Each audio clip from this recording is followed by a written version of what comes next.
It's live. Yeah, Live. live. Live. Live. Live. Live free. Wait. Die strong. Wait.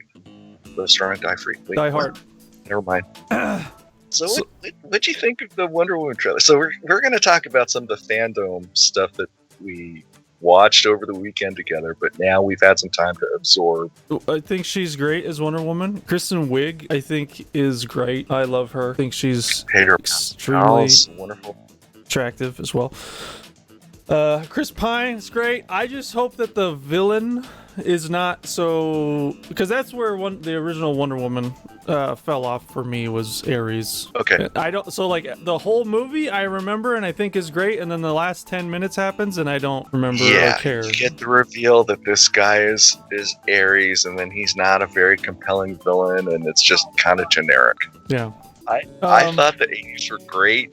Do I want to revisit it for Wonder Woman? Sure. Okay, sure. I kind of wonder how are they going to bring Chris Pine's character back, and am I going to think it's stupid? And I'm pretty lenient when it comes to that kind of thing, but I really don't like that they even brought him back. I think that really cheap, like when a character's just, because it was used as a device. He sacrificed himself, and yeah, I was just agreeing with you. It made his death cheap. Yeah, exactly. Like if you're gonna kill somebody, kill them, or else like death doesn't matter.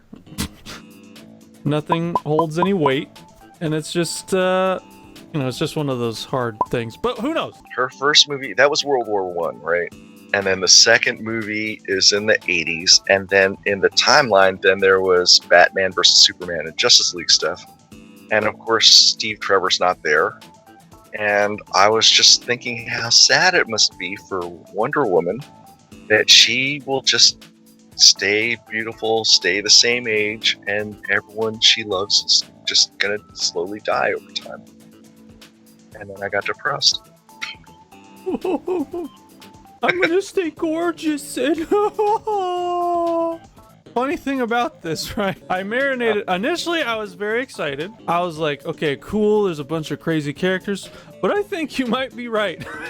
There's a lot going on, and I'm not sure I'm on board for all of it. Unless there's a bunch of cameos that are they're just gone. Yeah, you're gonna throw away a bunch of characters that. Anyway, go ahead. I'm sorry. No, keep going. That's it. I like where you're going since you're agreeing with me.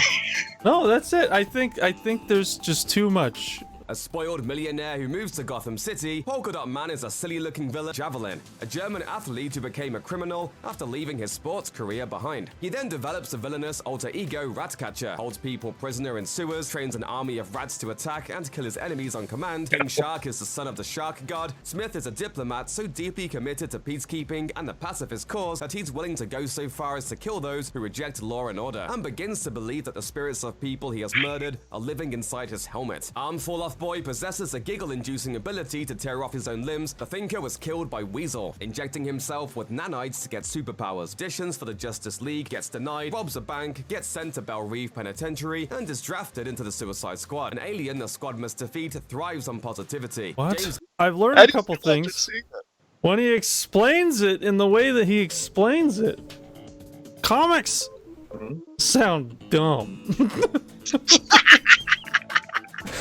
Well, you see what happened was Weasel killed the Thinker guy, but the Thinker guy wears a hat, and he's really smart, so his brain stayed in the hat when the Weasel guy killed him, and so his hat had his mind, and then his hat was using his mind powers to control another guy's mind. Comics!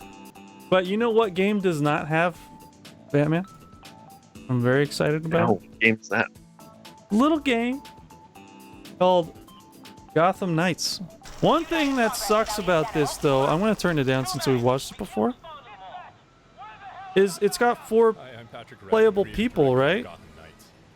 Yep. But it's only 2-player? Yeah, I missed that the first time around, and I was like, why? I wish that they had more. Like 4-player co-op is kind of standard these days, right? So yeah, I just don't. Look at this. This looks amazing. See, this is what I see as the successor to Arkham. This looks like an Arkham game. Yeah, it does. So we were talking about a game without Batman. Why don't we switch gears and we can talk about the Batman movie? I'm gonna piggyback off of what I just said about not being a Batman fan, and I was like, this looks so boring.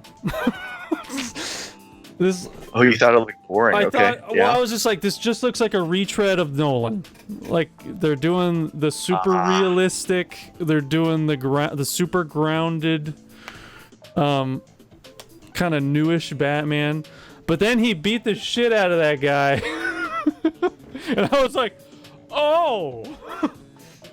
I'm in. So that was actually that was the same moment where it turned for me too. I was like, exactly I that was like, moment. this movie's going to be extremely visceral, a little I'm darker. willing to give it a shot. After seeing the trailer, I'm willing to give it a shot. I was very negative on it heading into it. Samesies.